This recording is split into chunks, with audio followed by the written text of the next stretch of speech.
Okay, we're going to look at number 9 from our homework. So first we're going to read the problem. It says a 146 Newton force is used to pull. So before I even go on and read the rest of the problem, if we chunk the problem and just read a little bit at a time, that helps us in our given what to write down. So a push or a pull is an applied force. So because it's pulling, it's 146 newtons. It's pulling a 350 Newton wood block. So the block weighs 350 newtons.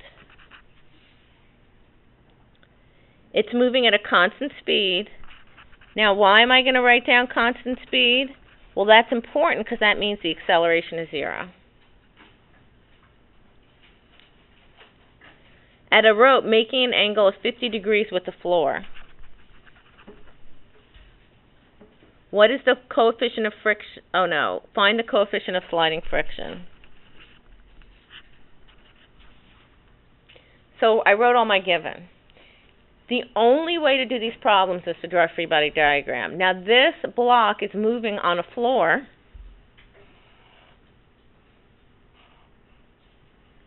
And the rope that's pulling it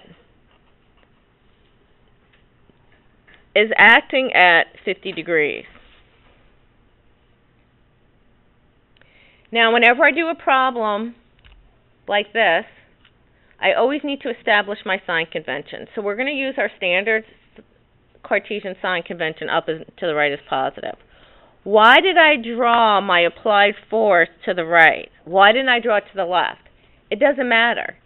So if I'm using my sign convention, up to the right is positive, I always want the direction which the block is moving going to my sign convention. So because we use this sign convention and we're going to have the block moving to the right, that's the direction of the applied force. Okay? So remember, the block is moving to the right. If the block is moving to the right, the frictional force acts opposite the motion. But remember, the frictional force always acts parallel to the surfaces in contact. So again, here are my surfaces in contact, and that's parallel to it. My force of weight always acts straight down.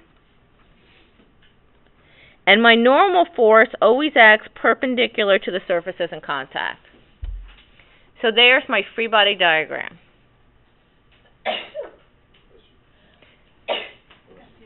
So now, I need to have all my forces going perpendicular and parallel to the surfaces in contact. So here's my surfaces in contact, and then this is perpendicular to that. So all my forces have to go that way.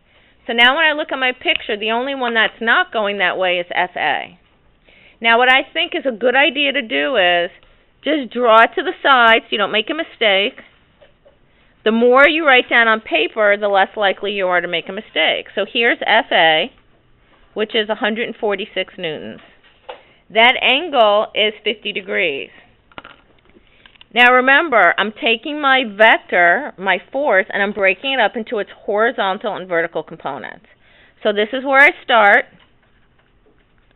This is where I end. So when I do my components, this one is going to go, this is my x component, and I'll call this FAX. From the head of this vector, I do the tail of the other vector. This is going to be FAY. This is 90 degrees, and that is my 50-degree angle.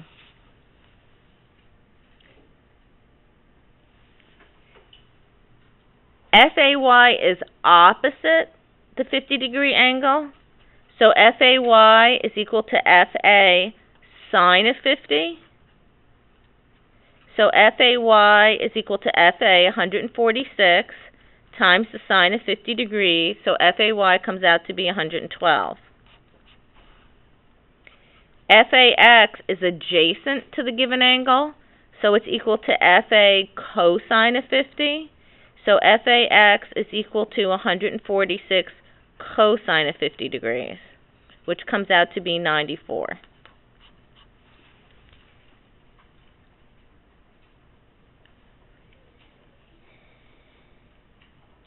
So I write my given, I draw my free body diagram with all the forces acting in the direction in which they act.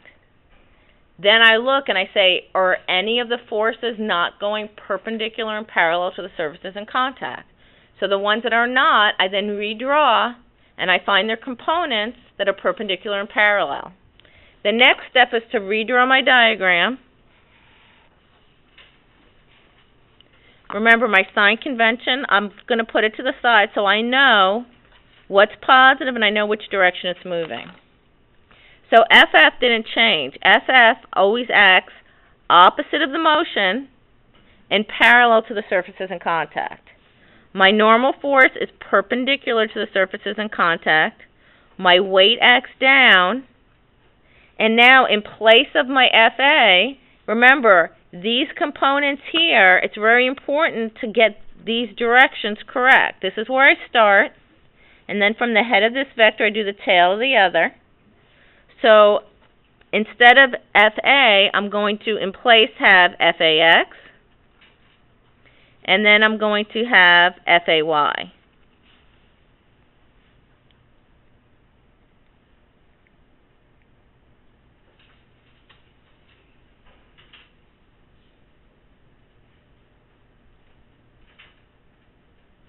Now, there's three things I do on every problem. I don't have to necessarily do them in that order. So I sum forces vertically, I sum forces horizontally, and I use the mu equation. How do you know which to do each first? Well, after practice, you kind of know, or if you don't know, if you do it in the wrong order, it doesn't matter. If you don't know what to do, you go to the end. So let's just start with that. So we don't know what to do. We want to find mu. What do I know about mu? Well, I know mu is equal to F of F over F of N. Do I know F of F? No. Do I know F of N? No. Okay. So you see now, this tells me I need to find F of F and I need to find F of N, and then I can find mu. Okay. What should I do first? It doesn't matter. So let's go ahead and we'll sum forces vertically. Summation of F of Y is equal to MA. Is the block accelerating in the Y direction? No, it's not even moving that way. So this is 0. And then this just tells me I'm calling up positive, and now I'm adding up all the forces going in the Y direction. So now I'm going to look at my free body diagram. Fn is positive, Fay is positive, and Fg is negative. Is this equation like any other problem we've done before? No. Is this something you're going to memorize? No. Because this equation only applies for something that is going to be moving at a constant velocity on a flat where it's pulled at an angle. Every problem is going to be different. You cannot memorize these. You're going to come up with this by looking at your free body diagram. So now we know F of G, we know Fay, so we're going to use this to solve for F of N. So F of N is equal to F of G minus Fay. I just moved them on the other side of the equal sign. So F of N is equal to F of G, which is 350 newtons, minus Fay, which is 112. So F of N is equal to 238.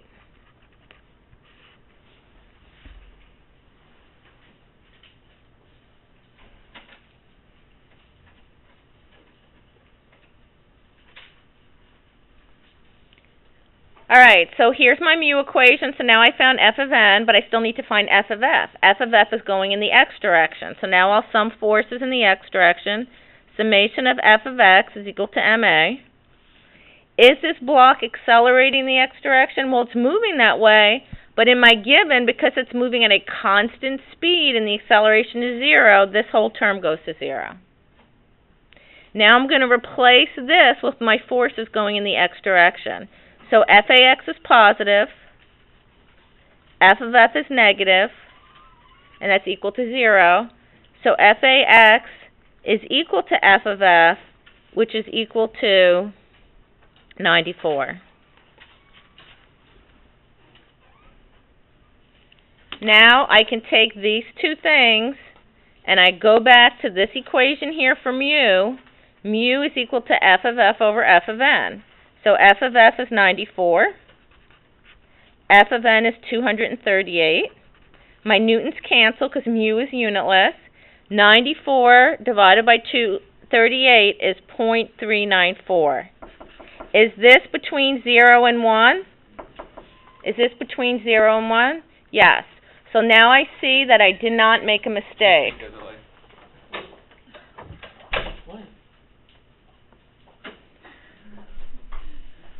So, again, when we do problems, since everyone is different, you write your given, you draw your free body diagram, what's happening.